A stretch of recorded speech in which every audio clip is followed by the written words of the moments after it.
ವ್ಯಾಸಾಯ ಭವನಾಶಾಯ ಶ್ರೀಶಾಯ ಗುಣರಾಶಯೇ ಹೃದ್ಯಾಯ ಶುದ್ಧವಿದ್ಯಾಯ ಮಧ್ವಾಯ ಚ ನಮೋ ನಮಃ.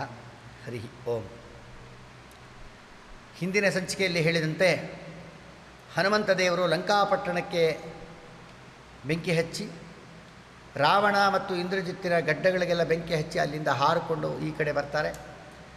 ಜಾಂಬುವಂತ ಕಪಿಗಳೇ ಮೊದಲಾದಂಥ ಎಲ್ಲರಿಂದನೂ ಪೂಜಿತರಾದಂಥ ಹನುಮಂತ ದೇವರು ಸುಗ್ರೀವನ ಅತ್ಯಂತ ಪ್ರೀತ್ಯಾಸ್ಪದವಾದ ಮಧುವನವನ್ನು ಪ್ರವೇಶಿಸಿ ಅಲ್ಲಿ ಹಣ್ಣು ಹಂಪಲುಗಳನ್ನೆಲ್ಲ ತಿಂದು ಜೇನುತುಪ್ಪಗಳನ್ನೆಲ್ಲ ಸ್ವೀಕಾರ ಮಾಡಿಕೊಂಡು ಅಲ್ಲಿಂದ ರಾಮಚಂದ್ರ ದೇವರ ಬಳಿಗೆ ಬರ್ತಾರೆ. ರಾಮದೇವರ ಬಳಿಗೆ ಬಂದು ರಾಮಂ ಸುರೇಶ್ವರಂ ಅಗಣ್ಯ ಗುಣಾಭಿರಾಮಂ ಸಂಪ್ರಾಪ್ಯ ಸರ್ವಕಪಿವೀರವರೈ ಸಮೇತಃ ಚೂಡಾಮಣಿಂ ಪವನಧತ್ ಪದಯೋರ್ನಿಧಾಯ ಸರ್ವಾಂಗಕೈ ಪ್ರಣತಿಮಸ್ಯ ಚಕಾರ ಭಕ್ತ್ಯ. ರಾಮಚಂದ್ರ ದೇವರ ಹತ್ತಿರ ಬಂದು, ಎಂಥ ರಾಮದೇವರು, ಸುರೇಶ್ವರಂ ಅಗಣ್ಯ ಗುಣಾಭಿರಾಮಂ, ಎಲ್ಲ ದೇವಾನುದೇವತೆಗಳಿಗಿಂತ ಒಡೆಯನಾಗಿದ್ದಾನೆ ಪರಮಾತ್ಮ, ಸರ್ವೋತ್ತಮನಾಗಿದ್ದಾನೆ, ಸರ್ವೋತ್ತಮನಾದ ಭಗವಂತ, ಅನಂತ ಕಲ್ಯಾಣ ಗುಣ ಪರಿಪೂರ್ಣನಾಗಿದ್ದಾನೆ. ಅನಂತ ಕಪಿವೀರರಿಂದ ಸಮೇತನಾಗಿ ಬಂದಂಥ ಹನುಮಂತ ದೇವರನ್ನು ನೋಡ್ತಾರೆ ರಾಮದೇವರು. ಆ ಹನುಮಂತ ದೇವರು ಸೀತಾಕೃತಿ ಕೊಟ್ಟಂಥ ಆ ಚೂಡಾಮಣಿ ಇತ್ತಲ್ಲ, ಅದನ್ನು ರಾಮದೇವರ ಮುಂದೆ ಹಿಂಗೆ ಇಡ್ತಾರಂತೆ. ರಾಮದೇವರ ಮುಂದೆ ಹಿಂಗೆ ಇಡ್ತಾರೆ. ಚೂಡಾಮಣಿಂ ಪವನದ ಪದಯೋರ್ನಿಧಾಯ, ಪರಮಾತ್ಮನ ಪಾದದ ಹತ್ರ ಅದಿಟ್ಟು, ಅಮ್ಮ ನಮಗೆ ಇದನ್ನು ಕೊಟ್ಟು ಕಳಿಸಿದ್ದಾಳೆ, ಆದ್ದರಿಂದ ಸ್ವಾಮಿ ನೀನು ಕೊಟ್ಟು ಕಳಿಸಿದ ಉಂಗುರವನ್ನು ಸೀತಾ ಆಕೃತಿಗೆ ತಲುಪಿಸಿದ್ದೀನಿ, ಅವರು ಕೊಟ್ಟು ಕಳಿಸಿರುವ ಈ ಚೂಡಾಮಣಿಯನ್ನು ನಿನಗೆ ಸಮರ್ಪಣೆ ಮಾಡ್ತಾ ಇದ್ದೀನಿ ಅಂತ ಮುಂದಿರ್ತಾರೆ. ಸರ್ವಾಂಗಕೈ ಪ್ರಣತಿಮಸ್ಯ ಚಕಾರ ಭಕ್ತ್ಯ, ಸರ್ವಾಂಗಗಳಿಂದ ಹನುಮಂತ ದೇವರು ನಮಸ್ಕಾರವನ್ನು ಮಾಡ್ತಾರೆ. ಉರಸ ಶಿರಸ ದೃಷ್ಟ್ಯಾ ಮನಸ ವಚಸ ತಥಾ ಪದ್ಭ್ಯಾಂ ಕರಾಭ್ಯಾಂ ಜಾನುಭ್ಯಾಂ ಪ್ರಣಾಮ ಅಷ್ಟಾಂಗ ಏರಿತಃ ಅಂತ ಕೃಷ್ಣಾಮೃತ ಮಹಾರ್ಣವದಲ್ಲಿ ಆಚಾರ್ಯರು ತಿಳಿಸಿದ್ದಾರೆ. ಶಿರಸ ಅಷ್ಟಾಂಗಗಳಿಂದ ಶಿರಸ್ಸು, ಉರಸ ಶಿರಸ ದೃಷ್ಟ್ಯ ಮನಸ ವಚಸ ಪದ್ಭ್ಯಾಂ ಕರಾಭ್ಯಾಂ ಜಾನುಭ್ಯಾಂ, ಇಷ್ಟು ಅಂಗಗಳಿಂದ ಸಾಷ್ಟಾಂಗ ನಮಸ್ಕಾರವನ್ನು ಹನುಮಂತ ದೇವರು ಮಾಡಿದಾಗ ಅವರು ಭುಜವನ್ನು ಹಿಡಿದು ರಾಮದೇವರಿಗೆ ಎತ್ತುತ್ತಾರಂತೆ.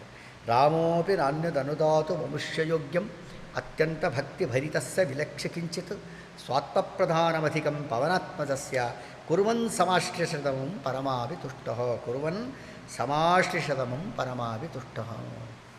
ಹನುಮಂತ ದೇವರನ್ನ ರಾಮದೇವರ ಆಲಿಂಗನ ಮಾಡ್ಕೋತಾರಂತೆ. ಆಲಿಂಗನ ಮಾಡಿಕೊಂಡು, ಎಂಥ ಮೇಧಾಂ ವಿದ್ಯಾಂ ಪ್ರಭಾಂ ರಾಜ್ಯಂ ವಿವಾದೇ ವಿಜಯಂ ತಥಾ ಉಪಾಸಿತೋ ಅಂಜನಾ ಗರ್ಭ ಸಂಭೂತಃ ಪ್ರದದಾತ್ಯಲಂ.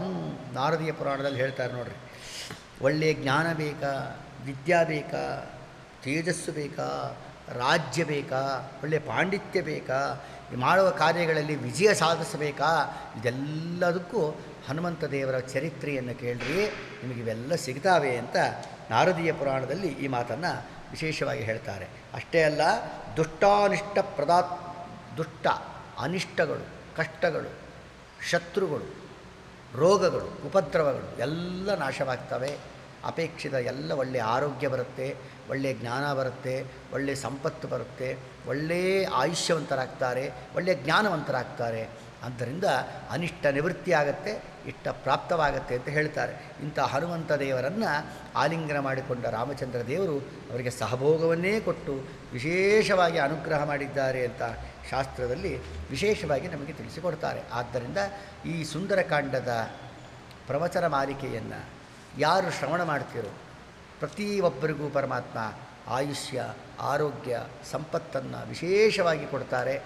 ಬಂದಂಥ ಅನಾರೋಗ್ಯ, ರೋಗಗಳು, ಉಪದ್ರವಗಳು, ಅಪಜಯಗಳು, ಮಿಥ್ಯಾಪವಾದಗಳು, ನಷ್ಟ ದ್ರವ್ಯಗಳು ಇವು ಎಲ್ಲವೂ ಪ್ರಾಪ್ತವಾಗುತ್ತೆ. ಆದ್ದರಿಂದ ಭಗವಂತ ವಿಶೇಷವಾಗಿ ಅನುಗ್ರಹ ಮಾಡ್ತಾನೆ. ಸುಂದರಕಾಂಡ ಬಹಳ ದೊಡ್ಡ ಪುರಾಣ, ಅದನ್ನು ಯಾರು ಶ್ರವಣ ಮಾಡ್ತಾರೋ ಅವರಿಗೆಲ್ಲರಿಗೂ ಇಷ್ಟು ದಿವಸಗಳಿಂದ ಸುಂದರಕಾಂಡ ಪಾರಾಯಣ ಮಾಡಿದಂಥ, ಈ ಶ್ರವಣ ಮಾಡಿದಂಥ ಪ್ರತಿಯೊಬ್ಬ ಭಕ್ತರಿಗೂ ಪರಮಾತ್ಮ ಆಯುಷ್ಯ, ಆರೋಗ್ಯ, ಸಂಪತ್ತು, ಭಗವಜ್ಞಾನ, ಹನುಮಂತ ದೇವರ ಮೇಲೆ ವಿಶೇಷವಾದ ಜ್ಞಾನ, ಭಕ್ತಿಯಾದಿಗಳನ್ನು ಕೊಟ್ಟು ಭಗವಂತ ಸರ್ವರನ್ನು ಅನುಗ್ರಹಿಸಲಿ ಅಂತ ಈ ಮೂಲಕ ಎಲ್ಲ ಭಕ್ತರಿಗೂ ನಾವು ಆಶೀರ್ವದಿಸ್ತಾ ಇದ್ದೇವೆ.